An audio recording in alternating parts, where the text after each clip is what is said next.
Assalamualaikum Pak Sakti. Waalaikumsalam. Di sini kelompok kami mendapatkan tugas dari Mapel PPKN untuk mewawancarai Pak Sakti selaku guru BK tentang pelanggaran hukum di sekolah ini. Apa Pak Sakti bersedia? Siap. Ya, silakan kalau mau ditanyakan. Ya. Pertanyaan pertama itu tentang apa sih faktor yang menyebabkan siswa itu tidak disiplin? Untuk faktor dari siswa yang tidak disiplin itu adalah faktornya banyak. Yang terutama yang paling banyak yang dilakukan oleh siswa SMA Negeri Cipering itu adalah satu faktor dari lingkungan teman, dari lingkungan dia bergaul, itu faktor utamanya. Jadi pergaulannya itu? Iya, yang paling besar pengaruhnya adalah pergaulan. Dia bergaul dengan siapa, itu sangat mempengaruhinya. Menurut Pak Sakti, contoh siswa yang tidak disiplin di sekolah ini tuh seperti apa sih? Salah satunya adalah siswa yang telat masuk pelajaran. Itu banyak dijumpai di kelas-kelas, terutama di kelas 12 IPS 1 juga ada banyak, 12 IPS 2 banyak, apalagi yang sekarang yang marah itu anak-anak yang kelas 10. Karena mungkin dari selama pandemi itu dia nggak pernah melakukan pembelajaran PJJ lah, sekarang masuk ke SMA ini kaget ada banyak perubahan-perubahan. Bagaimana solusi Pak Sakti ketika menjumpai siswa yang sering terlambat masuk saat pelajaran? Kalau solusi terutama bagi BK ya, yang pertama kita memanggil anaknya dulu, dia itu terlambat karena apa? Mungkin ada faktor-faktor yang kita harus gali. Yang pertama adalah ini anak ketika dan terlambat sering apa tidak? Kalau cuma 1 kali, 2 kali kemungkinan memang dia ada perlu. Tapi kalau keseringan, nah itu yang perlu harus digali. Misalkan jajan di kantin atau izinnya ke kantin, tapi ke toilet lama dengan teman atau ketemu dengan pacarnya, mojo atau gimana, datanya jadi terlambat. Nah, jadi faktor-faktor itu yang harus kita gali. Kita kasih istilahnya seperti edukasi, seperti kasih pengarahan. Kalau bisa, kalau guru sudah datang itu harus siswa sudah siap untuk menerima pelajaran. Jangan sampai kok guru sudah siap, siswanya baru datang. Banyak sih enggak ya Pak yang masuk ke ruang BK gara-gara itu tidak disiplin kayak gitu? Itu biasanya kalau yang di SMA Negeri 1 Cipering, guru itu menyuruh begitu terlambat datang, suruh ke BK. Biasanya untuk minta surat izin masuk. Di BK pun seperti itu dicatat di sebuah buku pelanggaran. Itu termasuknya ya pelanggaran, tapi pelanggaran ringan, itu tidak disiplin. Kita biasanya mengarahkan dulu bagaimana solusinya, kenapa kok terlambat, kita nanti sampaikan ke guru mapelnya. Jadi cuma 1-2 kali kita maklum, tapi kalau sudah berkali-kali kita bisa memanggil orang tuanya. Tapi di sini banyak enggak Pak yang guru membiarkan siswanya aja masuk padahal dia telat beberapa menit lama gitu? Ya cuma beberapa saja, tidak semua guru ya, karena kan guru di sini kan wataknya karakternya beda-beda, ada yang seperti si A, guru si B.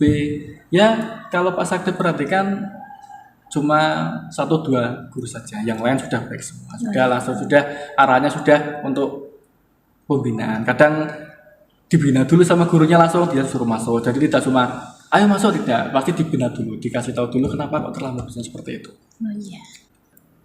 Kalau tadi kan tentang terlambat saat masuk pelajaran, kalau yang membolos dari rumah kayak Alfa itu ada tidak sih Pak? Kalau membolos dari rumah di SMA Negeri Cipering pasti ada. Saya yakin di SMA sekolah lain pun pasti ada. Ya faktor-faktor seperti itu kan banyak ya. Misalkan seperti bolos karena misalkan banyak bocor. Banyak bocor tapi tidak sampai sekolah, dia muter balik ke rumah. Dan ada lagi faktor yang memang anaknya malas, tidak mau berangkat. Dan ada lagi faktor juga yang memang sudah janjian dengan mungkin pacarnya dari SMA yang lain, atau mungkin janjian dengan temannya dari SMA yang lain, atau mungkin janjian juga dari satu SMA. Tapi untuk di SMA Negeri Cipering itu yang paling banyak untuk yang membolos karena memang rasa malasnya. Kalau membolos untuk keluar janjian, Pak Sakti ini dari yang kemarin hanya menemui cuma 1-2 orang saja. Sedikit. Itu pun karena memang darurat. Maksudnya sudah janjian lama, kita gali ternyata memang ya kita sudah mengatasi seperti itu. Ya. Pak Sakti selaku guru BK di SMA Negeri 1 Cepiring ini sering menemui kasus bullying tidak sih Pak? Kasus bullying ya. Kasus bullying itu kalau di SMA semuanya masih marak. Bullying, namanya bullying itu ada bullying verbal, ada bullying ya tindakan, banyak. Ini yang paling banyak itu bullying verbal. Biasanya itu tidak disadari sama siswa-siswa sini. Seperti tak contohkan ya, weh gendut. Nah itu kan sudah termasuk bullying, tapi dia tidak merasa. Dan yang terjadi kalau seperti itu, teman-temannya malah mendukung. Biasanya, wah aku gendut Pak, wah seperti ini. Biasanya seperti itu. Jadi tanpa disadari dia melakukan bullying. Dengan seperti itu anaknya yang dibullying cengar-cengir sampai wajahnya merah. Tapi kan dengan seperti itu kalian harus menyadari kalau sudah anaknya sudah tidak bisa bergerak, berkutik, kamu harus bisa berhenti. Bisa teman-teman bisa dikasih istilahnya dikasih gambaran atau apa, wis ojo, kasihan ya, sudah wajahnya sudah merah, sudah terpojok, kasihan juga. Bullying itu kan nanti efeknya kan sangat istilahnya sangat bahaya kalau kita tidak tahu. Seperti dicontohkan itu dari SMA luar sini ya, luar Kendal itu pernah ada gara-gara takut cicak. Takut sama cicak jadi bullying. Iya, takut sama cicak, dikiranya bercanda. Dikasih terus, dia sabar, dia enggak sampai emosi, tapi akhirnya dimasukkan ke bajunya, dia langsung emosi, ambil balok kayu besar, panjangnya 1 meteran, dipukulkan ke kepalanya. Nah kalau seperti itu kan membahayakan. Satu yang itu kan salah siapa kalau seperti itu? Iya, salah yang itu. Yang bully salah, yang dibully juga salah. Akhirnya kan salah. Jadi seperti itu kita jadi harus, bullying itu sangat diperangi di sini. Ya apalagi kalau sudah menjurusnya ke fisik, itu sangat berbahaya. Ya di bullying itu di bullying medsos juga ada. Itu juga ada di medsos, nggak tahu kalau di SMA Negeri itu ada nggak ya. Itu biasanya kakak kelas membuli adik kelasnya, atau jurusan IPA kalau di sini membuli jurusan IPS. Itu sering dijumpai. Pak Sakti sering menjumpai yang bullying berat banget nggak sih, kayak yang benar-benar kasusnya itu berat banget di sekolah ini selama ini? Kalau di sini Pak Sakti belum ya. Semoga saja jangan ya. Yeah. Paling ya cuma bullying verbal seperti kowe ndut, kamu breng-breng. Nah, biasanya seperti itu. Kalau yang sampai ke ranah-ranahnya ke berat-berat, insya Allah ya semoga saja jangan ya. Yeah. Biar semacam itu biar tetap maju di mata masyarakat, di luar itu bagus. Oke, Pak Sakti itu pernah menjumpai siswa yang mungkin merokok di sekolah atau membawa rokok gitu, dan kalau ketahuan sama selaku guru BK itu apa sanksi yang diberikan untuk siswa tersebut?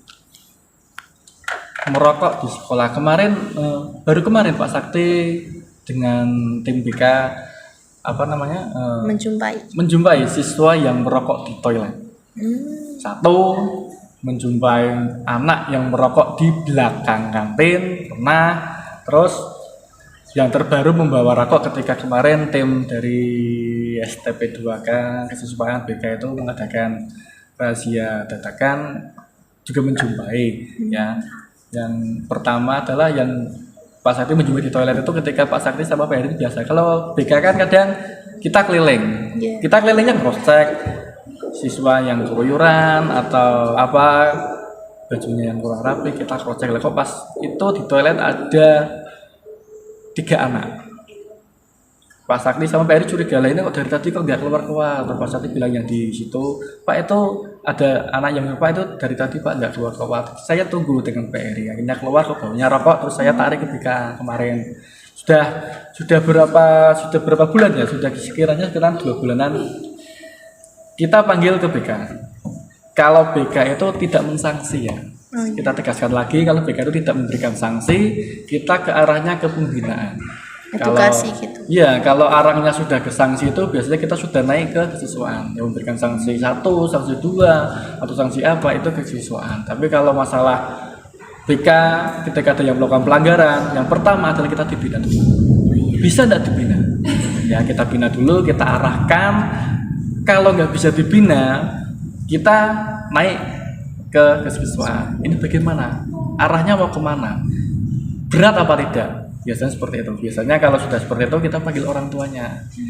Orang tuanya kasih tahu pelanggarannya seperti ini. Kalau tidak seperti juga ada tata tertibnya. Pelanggaran yang tidak boleh dilanggar seperti pelanggaran berat, pelanggaran ringan, ada semua. Nah, itu kita panggil orang tuanya dulu. Ada perubahan tidak?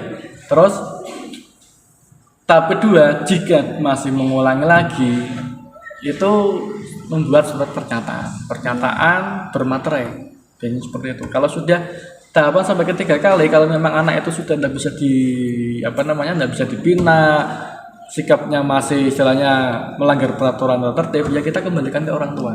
Ya kita tetap tegas dengan aturan yang ada di SMA Negeri Cipedeng. Bila kok tidak bisa mentaati, ya sudah kita kembalikan untuk mencari sekolah yang lain. Ya seperti itu. Baik, terima kasih Pak Sakti sudah meluangkan waktunya untuk kami wawancarai tentang pelanggaran hukum di sekolah ini. Ya sama-sama, semoga dengan tugas ini kalian lebih bisa memaknai tentang pelanggaran di sekolah dan bisa istilahnya bisa mentaati peraturan yang berlaku, dan semoga tugas kalian sukses, kalian bisa lebih maju dari sekolah.